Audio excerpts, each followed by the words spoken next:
الحمد لله نحمده ونستعينه ونستغفره ونؤمن به ونتوكل عليه ونعوذ بالله من شرور أنفسنا ومن سيئات أعمالنا من يهده الله فلا مضل له ومن يضلل فلا هادي له ونشهد أن لا إله إلا الله وحده لا شريك له ونشهد أن سيدنا ومولانا محمدا عبده ورسوله صلى الله تعالى عليه وعلى آله وأصحابه وبارك وسلم أما بعد فأعوذ بالله من الشيطان الرجيم بسم الله الرحمن الرحيم قد أفلح من زكاها وقد خاب من دساها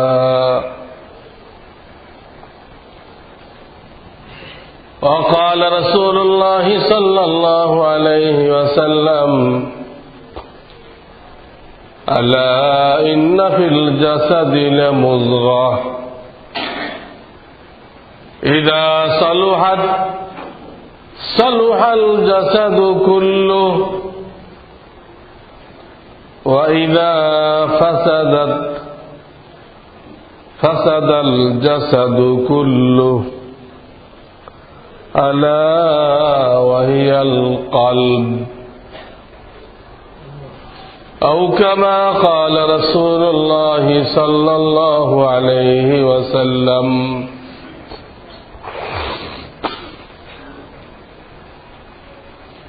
আল্লাহ রাব্বুল আলামিন মেহেরবানি করে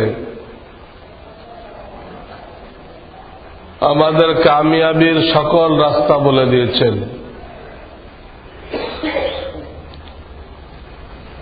এবং আমাদের ধ্বংস হওয়ার যত রাস্তা আছে এগুলো থেকেও সাবধান করেছেন।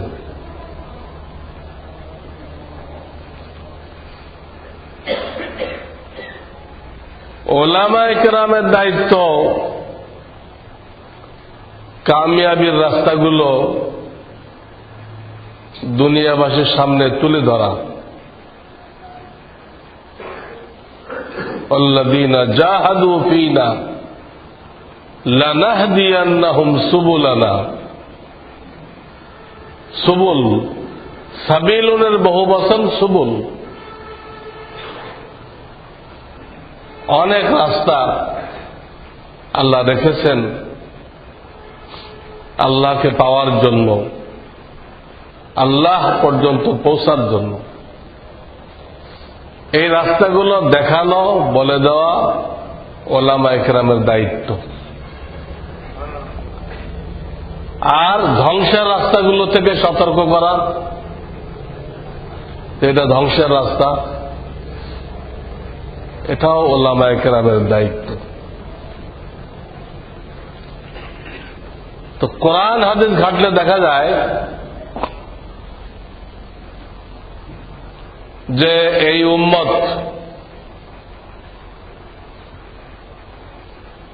দুই গ্রুপ হয়ে যাবে।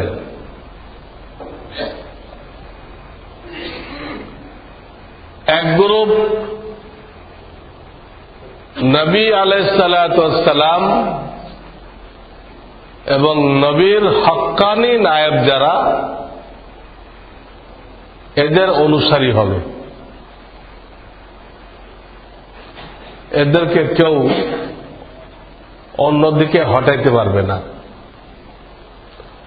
লা তাযালু তাইফাতুম মিন উম্মতি মানসুরিনা আলাল হক্ক লা ইয়াদুররুহুম মান খালাফাহুম হাত্তা ইয়াতিয়া আমরুল্লাহ। কিয়ামত আসা পর্যন্ত এমন একটা দল, গ্রুপ বিদ্যমান থাকবে। দলের এই অর্থ নয় কোন এক জায়গায় তারা জড়ো হয়ে আছে কোন এক মসজিদে, এরকম না।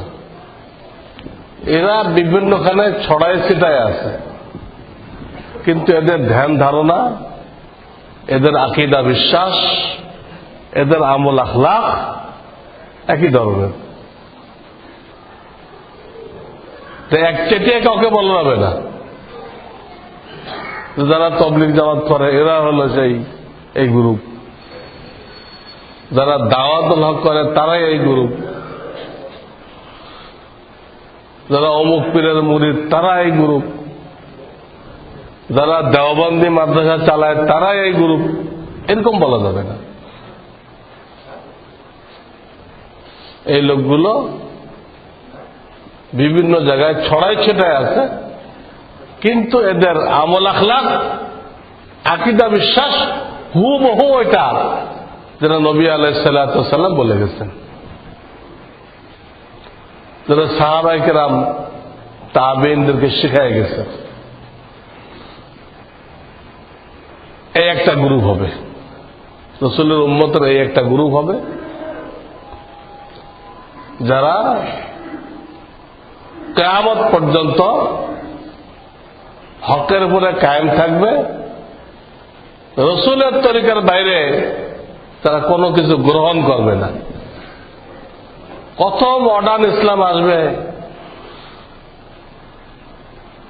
কত শর্টকাট ইসলাম আসবে, বহু শর্টকাট ইসলাম আসবে। আপনি মদ বেচেন, সিনেমা ব্যবসা করেন, যত হারাম আছে সব করেন, কিন্তু আপনি সেই ভণ্ডের মুরিদ হয়ে গেলে ওইগুলো নিয়ে আপনার কোনো চিন্তা নেই, আপনি বেহেশতের টিকিট পেয়ে গেলেন। এগুলো শর্টকাট ইসলাম। না নামাজ পড়া লাগলো, না পর্দা করা লাগলো বিবিধ, না টেলিভিশন ছাড়া লাগলো, না সুদ ঘুষ বন্ধ করা লাগলো, কিছুই বন্ধ করা লাগলো না। খালি ওই ভণ্ড পীরে কিছু নজরানা পেশ করবে, হাজিরা দিবে, উনি বেহেশতের টিকিট দিয়ে দেবে। এইরকম কত শর্টকাট ইসলাম, এটাই লোকেরা খোঁজে। আমার কোনো কিছু বন্ধ না হোক, আবার পরকালে যেন বেহেশতে যেতে পারি, কিন্তু এটা যে অসম্ভব। এটাকেও দায়িত্ব নিলে সেটা দাজ্জাল, ইবলিস, এটা মানুষ বুঝে না। শর্টকাট বেহেশতের দায়িত্ব নিচ্ছে, দেখেন কত লোকের ভিড়, সেখানে এক একদিন কত গরু শহীদ হইতেছে, খাওয়া দাওয়ার খুব উন্নত ব্যবস্থা।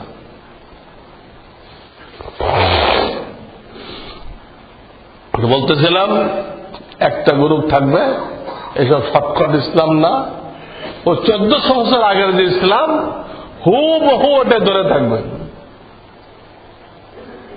নবী আলাইহিসসালাম যে তরিকা দিয়ে গেছেন ওই তরিকার উপর তারা থাকবে, কোন নতুন তরিকাতে নেই।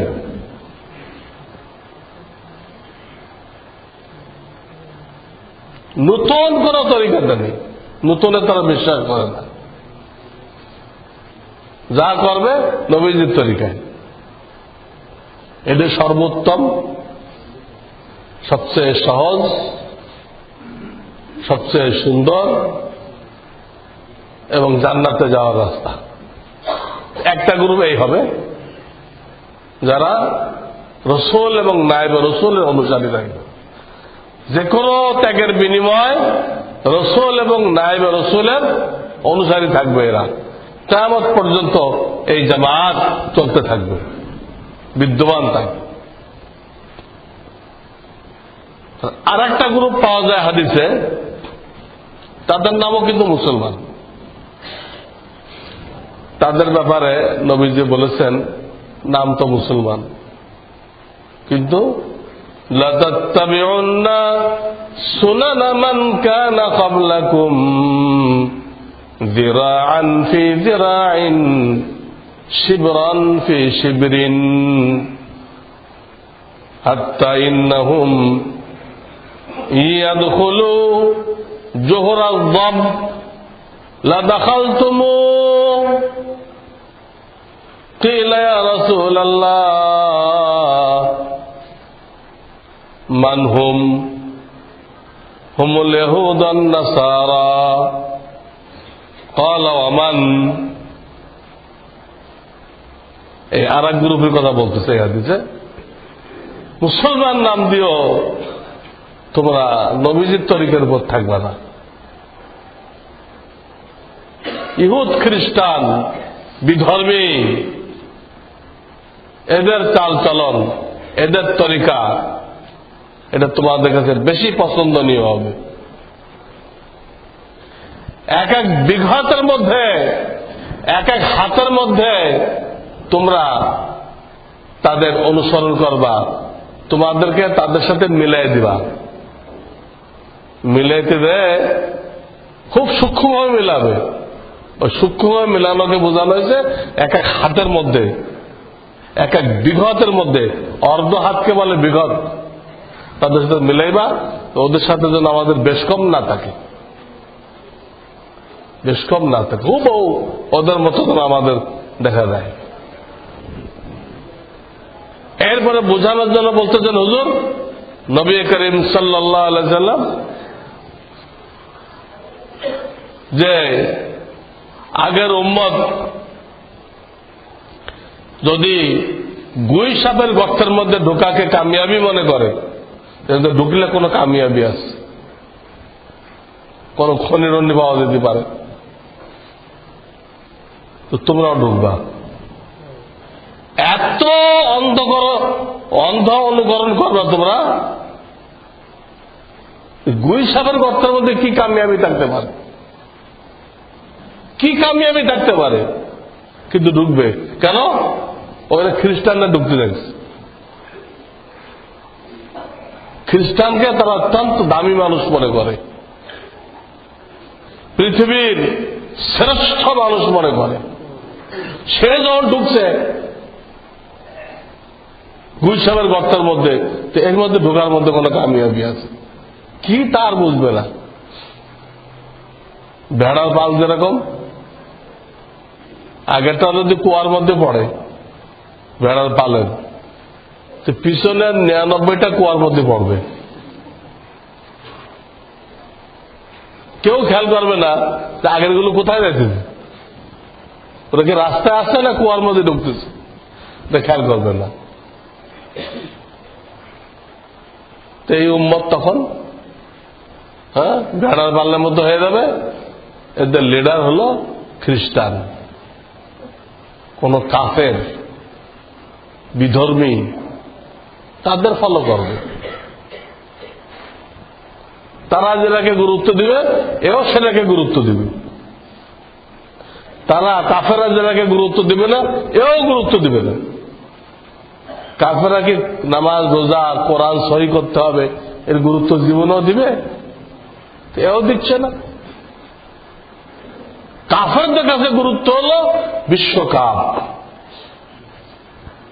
সবচেয়ে দুনিয়াতে বিশ্বকাপ, এটা হল গুরুত্বপূর্ণ আমল তাদের। ক্রিকেট, অলিম্পিক, এইরকম কিছু জিনিসে তারা ফরজ ঘোষণা করছে, এইগুলো হলো ফরজ। এইগুলোতে করলো না, তার জীবন বৃথা হয়ে গেল। নাউযুবিল্লাহি মিন যালিক। ওইগুলো করলে তার জীবন বৃথা। এগুলো করে কি ফায়দা হয়েছে? কারো স্বাস্থ্যের উন্নতি হয়েছে? না অর্থনৈতিক উন্নতি হয়েছে? না রোগ ব্যাধি ভালো হয়ে গেছে? কিছুই হয়। ধ্বংস আর ধ্বংস, ধ্বংস আর ধ্বংস। মানুষ ধ্বংস করার জন্য যত অস্ত্র বানানোর দরকার, হ্যাঁ, তার প্রতিযোগিতা চলতেছে। মানুষকে বাঁচানোর কোনো প্রতিযোগিতা চলতেছে না। কিন্তু প্রত্যেকদিন দেখবেন অমুক দেশ রকেট উৎক্ষেপণ করছে, অমুক দেশ ক্ষেপণাস্ত্র উৎক্ষেপণ করছে। এগুলো কি অর্থনৈতিক উন্নতির জন্য না মানুষ ধ্বংস করার জন্য? এই তো অলিম্পিকের নতিজা, মানুষ ধ্বংস করা। আর কি ফায়দা? তো দ্বিতীয় একটা গ্রুপ এই, তারা এক এক বিঘাতের মধ্যে, এক এক হাতের মধ্যে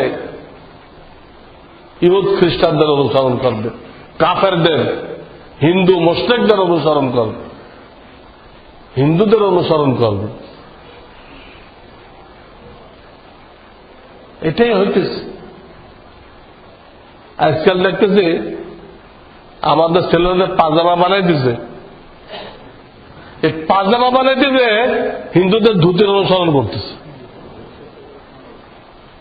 পাজামাটা যে বানাই দিছে এমন ডিজাইন দিচ্ছে যে হঠাৎ যে দেখবে সে মনে করবে হিন্দু, ধুতি পরে রাখছে।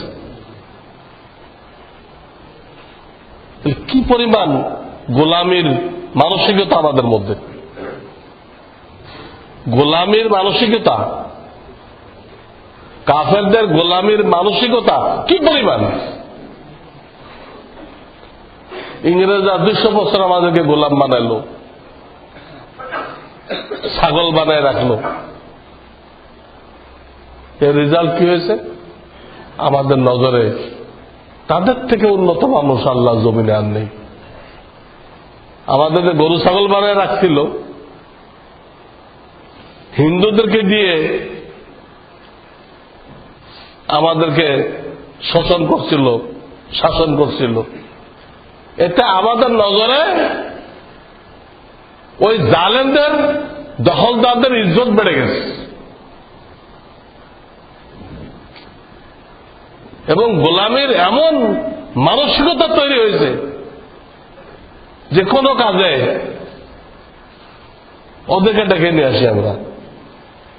আলেমকে তো ডাকা হয় না। যদি এই পরিস্থিতিতে কোরআন হাদিস কি বলে, ডাকা হয় না।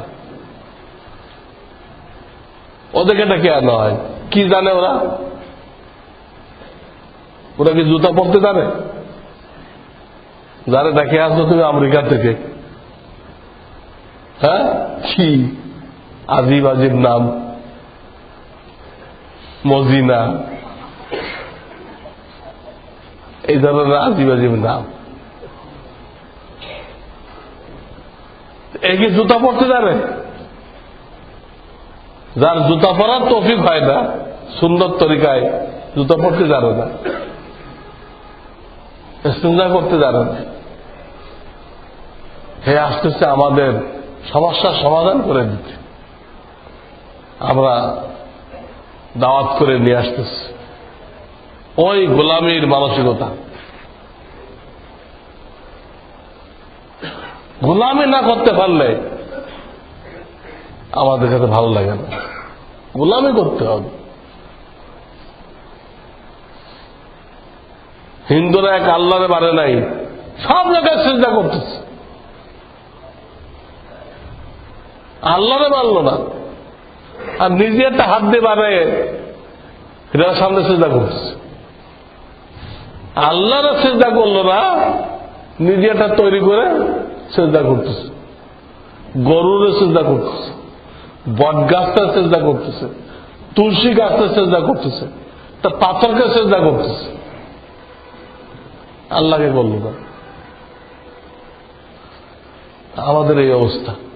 গোলামি করতে হবে। চাहे এটা মহিলা হোক, গোলামি না করলে আমরা স্বস্তি পাই না। মুসলমান তো স্বাধীন জাতি, এরা আল্লাহ রসুল ছাড়া আর কারোর গোলামি করতে জানে না। আল্লাহ এবং আল্লাহ রসুল ছাড়া কারোর গোলামি করতে জানে না। হযরত ওমর যখন খলিফাতুল মুসলিমিন, একদিন জুমার মসজিদে বললেন যে আমি ওমর যদি তোমাদেরকে শরীয়তের খেলাফ কোন হুকুম দেই তোমরা কি করবা? সবাই অনেকে ভয় পাইত। তিনি পরীক্ষা করতে চাইলেন, আমাকে তো সবাই ভয় পায়।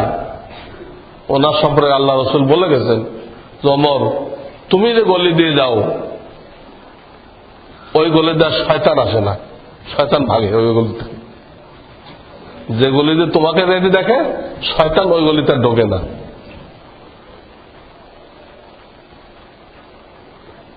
ওমর সম্পর্কে বলছেন আমি মেরাজে তোমার জান্নাত দেখে আসছি।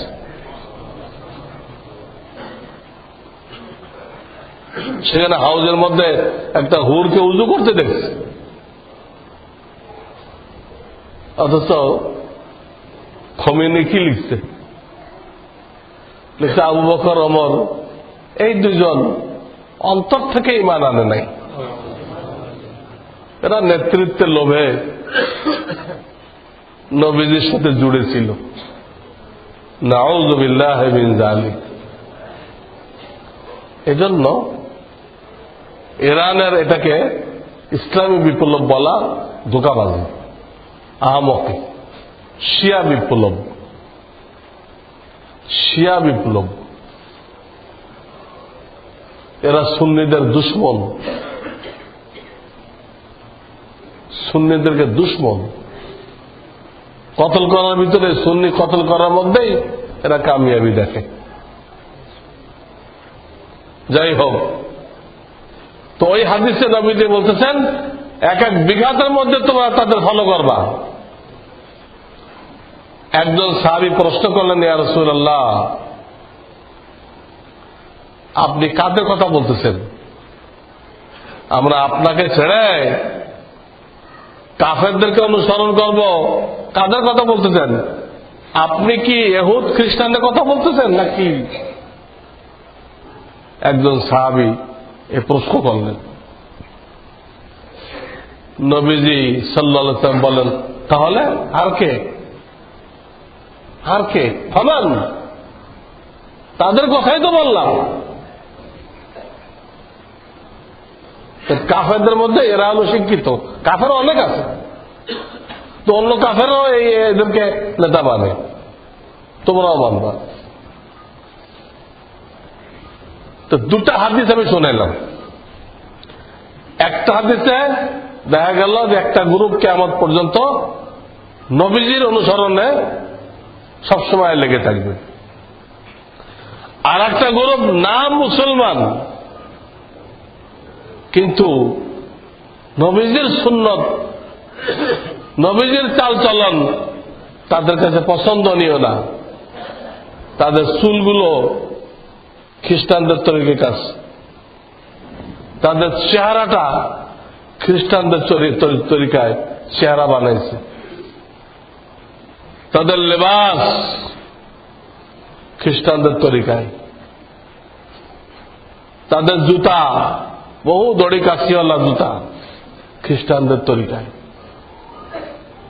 তাদের খানা পিনা চেয়ার টেবিলে খ্রিস্টানদের তরিকায়, প্রত্যেকটা জায়গায় খ্রিস্টানদের তরিকা, কথা বলার ভিতরেও খ্রিস্টানদের তরিকা।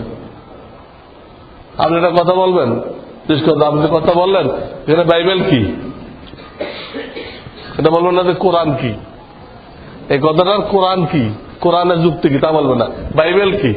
আরে মুসলমান তো বাইবেল খুঁজতে কইছে কে? বাইবেল কি দুনিয়া আছে? ইনজিল দুনিয়া আছে? খ্রিস্টানরা যারা লাফালাফি করতেছে এ তো সেন্ট পলের বই, কোন পাদ্রী নিয়ে আসেন, বহাস হবে আমার সাথে। যে কোনো দুনিয়ার থেকে একটা পাদ্রী নিয়ে আসে। তাদের কাছে ইনজিল নেই, ঈসা আলাইহিস সালামের কিতাব নেই। তা অনেক পরে এক সেন্ট পল ইহুদির ছেলে, সে বাহ্যিকভাবে খ্রিস্টান হয়ে গেছিল, হয়ে খ্রিস্টান ধর্মের 12টা বাজায় দিছে, আসল ইনজিলে গায়েব করে হের লেখা ইনজিল চালু করে দিচ্ছে। হেঁটে লয়ে খ্রিস্টান নাম সারা দুনিয়াকে ধোকা ধোকা দিচ্ছে। 1 3 3 1 কি এগুলো? এমন কথা তারা বলে নিজেরও বোঝে না। 1 3 3 1 এটা কি অর্থ? এত যুক্তি সায়েন্স নিয়ে বহস করে, অথচ তারা ধর্মের যারা ভিত্তি বানাইছে 1 3 3 1 এক খোদা 3 জন, 3 জন এক খোদা, এক খোদা 3 জন, খোদা তার বিবি মারিয়াম আর তার ছেলে ঈসা। 1 3 আবার 3 1 কারো মাথায় ধরবে 1 3 কেমনে হলো আর 3 1 কেমনে হলো? আবার করতেছে আদম আলাইহিস সালাম অন্যায় করছিল, এখান থেকে সমস্ত আওলাদ তারা পাপী সাব্যস্ত হয়েছিল আদমের অন্যায়ের কারণে। পরে আল্লাহ ওই পাপটা মোচন করার জন্য তার ছেলেকে পাঠাইলেন, ছেলে শুলিবিদ্ধ হয়ে মারা গেল। মারা গেলে এটাতে বিশ্বাস করলো, তাদের সকলের পাপ মোচন হয়ে গেল। ভুল করলো আদম, আর ফাঁসি দেওয়া হলো কারে? আল্লাহর বেটারে। খ্রিস্টানদের জিজ্ঞেস করেন, তোমার বাপ যদি ভুল করে আর তোমার ফাঁসি দেওয়া হয়, তুমি রাজি আছো কিনা? না না না, বাপেরটা বাপে বুঝুক, আমি তো ফাঁসিতে দিতে রাজি নেই।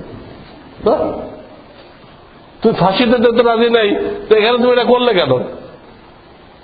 তুমি আদমের ভুলের কারণে আল্লাহ ছেলেদের ফাঁসি দিলা,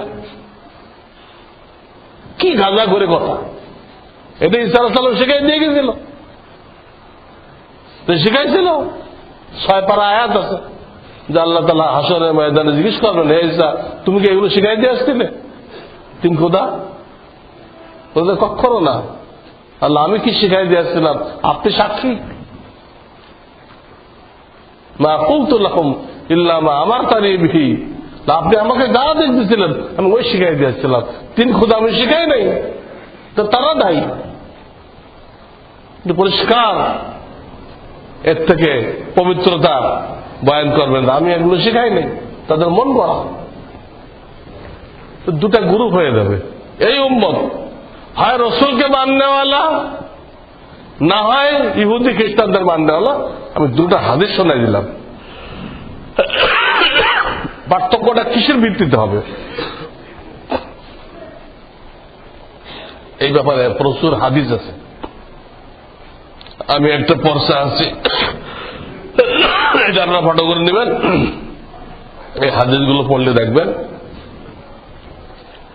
যে আমাদের ভিতরে জন্মগতভাবে কিছু ত্রুটি আছে,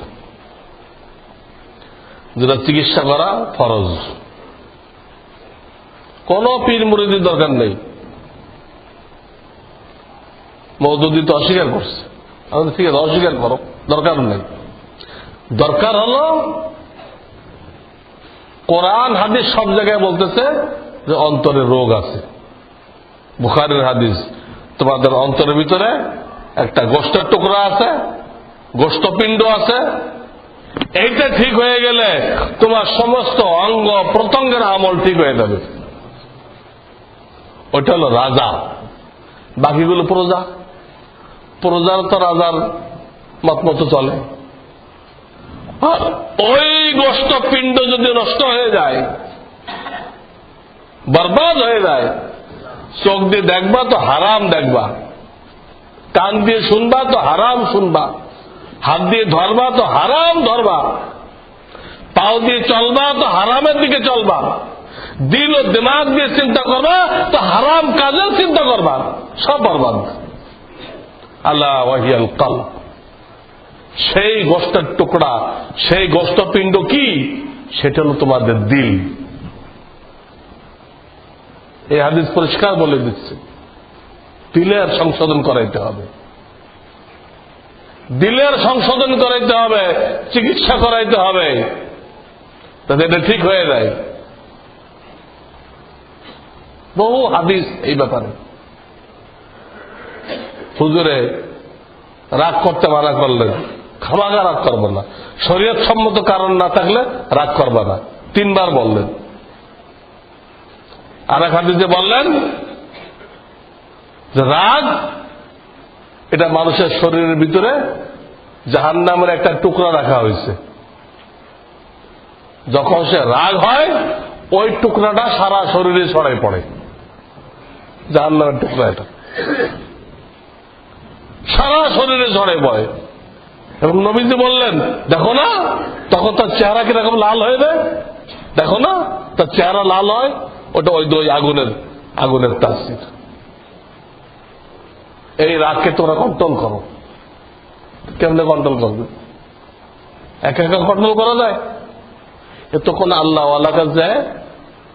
হ্যাঁ, সত্যিকার নায়েবে নবীরে, রসুলের নায়েব যে, তার কাছে কন্ট্রোল শিখতে হবে, কন্ট্রোল করা শিখতে হবে। রাগ এমনি কন্ট্রোল হবে না। এখন আমি রাগের চোটে বেহুশ হয়ে যান, তখন আর বেহুশ হবেন না। রাগ আপনার নিয়ন্ত্রণ হবে। প্রয়োজন মনে করলে রাগ হবেন, না হলে যত কিছু করুক আপনার রাগ উঠবেই না, উঠবেই না। এখন তো কথায় কথা লাভ দিয়ে ওঠেন, বুড়ি আঙুল দেখাইলে লাভ দিয়ে ওঠেন, আর তখন পাও দেখালে লাভ দিবেন না। বুড়ি আঙুল তো বুড়ি আঙুল। তখন আপনি চিন্তা করবেন যেটা রাগের জায়গা কিনা, এখানে আল্লাহ রাগ হইতে বলেছেন কিনা। এক হাদিসে আছে, নবীজি বলেন, যুদ্ধের ময়দানে দুশ্মনকে পাছায় ফেলে দেওয়া, চিৎ করে চিৎপাটাং ফেলে দেওয়া, এটার নাম বাহাদুরি না। বাহাদুরি হলো রাগের মুহূর্তে রাগকে তুমি নিয়ন্ত্রণ করতে পারো কিনা। যে সময় মানুষের মধ্যে রাগ ওঠে সাধারণত, এই সময় তুমি রাগকে নিয়ন্ত্রণ করতে পারো কিনা। যদি পারো তাহলে তুমি বাহাদুর। দুশ্মনের যুদ্ধের ময়দানে দুশ্মনকে পটাপট চিৎপাটাং করে কতল করে দেয়, কিন্তু যখন রাগ ওঠে তো নিজেই চিৎপাটাং। তো বলা হয়েছে এই লোকটাকে বাহাদুর বলা হবে না। আসল বাহাদুর রাগ যে নিয়ন্ত্রণ করতে পারে। এইভাবে প্রত্যেকটা রোগ সম্পর্কে বলা হয়েছে। হিংসা বিদ্বেষ, ইন্নাল হাসাদ ইয়াকুলুল হাসানাত, পরশ্রী কাতরতা, অন্যের উন্নতি দেখলে খারাপ লাগে, একে হাসাদ বলে। পরশ্রী কাতরতা এটা সবার ভিতরে আছে। বলতে এটা যদি চিকিৎসা না করাও আর পুষতে থাকো, তো হাসাদ তোমার সমস্ত নেকিকে খেয়ে ফেলবে। যেমন নাকি আগুন লাকড়িকে কাঠকে খেয়ে ফেলে। ইন্নাল হাসাদ ইয়াকুলুল হাসানাত কামা তাকুলুন নার আল হাতম। এইভাবে প্রত্যেকটা রোগ সম্পর্কে নবীজি ব্যাখ্যা দিচ্ছেন। তাকাব্বুর, অহংকার সম্পর্কে বলেছেন। তো শুনে রাখো, যার অন্তরে সরিষা বরাবর ঈমান আছে সে দোজখে যাবে না, বা দোজখে থাকবে না, গেলেও চলে আসবে। সরিষা বরাবর ঈমান যার দিলে আছে সে বেহেশতে যাবে। তার মানে কি আমানতু বিল্লাহি ওয়া মালাইকাতিহি, এর থেকে সরিষা বরাবর অল্প একটু মানলে হবে? মানতে হবে সবগুলো, কিন্তু বিশ্বাসের স্তরটা হলো সর্বনিম্ন। সরিষার দানা দ্বারা কি বুঝাইছে? যা মানার তো সবগুলো পয়েন্ট মানতে হবে, কিন্তু ওটার স্ট্যান্ড কত, মজবুতি কত? মজবুতি হলো সরিষার দানা বরাবর। সে ইমানের লাইনে মেহনত করে নাই, দাওয়াতের লাইনে কি করে নাই, মেহনত করে নাই। মেহনত করলে তো তার ইমান পাহাড়ের মতো হইতো। এখন সরিষার দানার মতো আছে। যদি ইমান নিয়ে মেহনত করত, মানুষকে দাওয়াত দিত, তো তার ইমান কিসের মতো হইতো? পাহাড়ের মতো হইতো। এখন সরিষার দানা মতো আছে। আল্লাহর হাবিব বলেন, এই সরিষার দানা বরাবর ইমান যারা আছে সে বেহেশতে যাবে। আবার তার বিপরীত সরিষার দানা বরাবর তাকাব্বুর, অহংকার যার দিলে আছে, সেটা চিকিৎসা করায় নেই, এটাকে লালন পালন করছে, চিকিৎসা করায় নেই, সে দোজখে যাবে। সরিষার দানা বরাবর ইমান যার আছে সে বেহেশতে যাবে। সরিষার দানা বরাবর অহংকার যার দিলে আছে সে দোজখে যাবে। ওটা অপারেশন করতে হবে। দোজখে নিয়ে কি করতে হবে? অপারেশন করে বের করার পরে তো ইমানের জোরে আবার বেহেশতে যাবে, কিন্তু দোজখে দেখতে হবে। এইভাবে প্রত্যেকটা রোগ নিয়ে 10টা রোগ হয়, অন্তরে 10টা রোগ হয়। এই রোগগুলো নিয়ে নবীজি আলোচনা করেছেন। রিয়া, লোক দেখানো, নিজেই বলে বেড়ায়, যারা নিজের আমল নিজেই বলে বেড়ায়, হ্যাঁ, হাদিসের মধ্যে আসছে নিজের আমল নিজেই বলে, কেন? লোকেরা তাকে মহৎ মনে করে। হাসরের ময়দানে আল্লাহ তাআলা তার ভিতরে সবকিছু মানুষের সামনে জাহির করে দিবেন, প্রকাশ করে দিবেন। মহৎ তো দূরের কথা, তার লোকেরা তারা মানুষও মনে করবে, এটা জানোয়ার থেকে নিকৃষ্ট, জানোয়ার থেকে নিকৃষ্ট মনে করবে। তো বাস নেক আমল করতেছে, যার দেখার দরকার তিনি দেখতেছেন, যার লেখার দরকার তারা লিখতেছে, আর আপনার এত বলে বেড়ানোর দরকারটা কি? নেক আমলের প্রতিদান যার কাছে আপনি চান, ওনার তো দেখা হয়ে গেছে। বরং এক হাদিস আসছে, মানুষ যত গোপনে নেক আমল করুক, যেটা পাথরের ভিতরে যার কোনো ছিদ্র নেই, সে অক্সিজেনের বক্স লাগায় ওর ভিতরে ইবাদত করলো, কেউ দেখতে পেল না। এক হাদিস আসছে, এটাও আল্লাহ তাআলা মানুষের মধ্যে ছড়াই দিবেন। এটা কিন্তু তার গুনাহ হবে না, সে প্রচার করে নাই, সে প্রচার করে নাই, আল্লাহ এটা মানুষকে জানাই দিচ্ছেন। এখানে সে গুনাহগার না। আসলে সে নিজেই নিজের বুজুর্গি বয়ান করে বেড়ায়, ওইটা খারাপ, ওটাতে সমস্ত নেকি নষ্ট হয়ে যায়। তাহলে আল্লাহ তাকে মকবুলিয়াত দান করছেন, আল্লাহ এটা ছড়াই দিচ্ছেন, আল্লাহ ছড়াইলে তার করার কি আছে? আমাদের ইমাম যিনি, যার মাযহাব আমরা মানি, তিনি 40 বছর পর্যন্ত ঈশার উযু দিয়ে ফজরের নামাজ পড়ছেন, ঈশার উযু দিয়ে ফজরের নামাজ পড়ছেন 40 বছর। তো উনি কি বলে বেড়াইছিলেন? তা আল্লাহ প্রসিদ্ধ করে দিচ্ছেন। ইমাম আবু হানিফা রাহমাতুল্লাহ, যার মাযহাব মানি, যার শাগরেদ ইমাম মুহাম্মদ, ইমাম মুহাম্মদের শাগরেদ আমি বলেছিলাম ইমাম শাফিঈ, ইমাম শাফিঈর শাগরেদ হল ইমাম আহমদ বিন হাম্বল, আহমদ বিন হাম্বলের ছাত্র হল ইমাম বুখারী। ইমাম কত পরে আসলো? আবু হানিফা কত আগের লোক, আর ইমাম বুখারী 4-5 জনের পরে ইমাম বুখারী। আমাদের কিছু ভাই আবু হানিফাকে মানতে রাজি নেই, ইমাম বুখারীকে মানতে রাজি, অথচ উনি আমাদের ইমাম সাহেবের নাতি পুতারও পরের লোক। উনি এলম শিখছে আমাদের ইমাম সাহেবের শাগরেদের শাগরেদের শাগরেদ থেকে। বুঝতে হবে এই কথাগুলো। আজকে এটাই আলোচ্য বিষয় যে উম্মত 2 প্রকার হয়ে যাবে। এক গ্রুপ কিয়ামত পর্যন্ত রাসূলের অনুসারী থাকবে, আর এক গ্রুপ ইহুদ খ্রিস্টানদের অনুসারী হবে। কেমনে 2 গ্রুপ হয়ে গেল? অন্তরে কিছু রোগ আছে, এই রোগগুলো চিকিৎসার যারা ফিকির করবে, এই রোগগুলো চিকিৎসার জন্য আল্লাহ ওয়ালাদের সহবতে যাবে, এরা রাসূলের তরিকায় থাকবে, এরা রাসূলের তরিকায় থাকবে, কিয়ামত পর্যন্ত এই গ্রুপটা।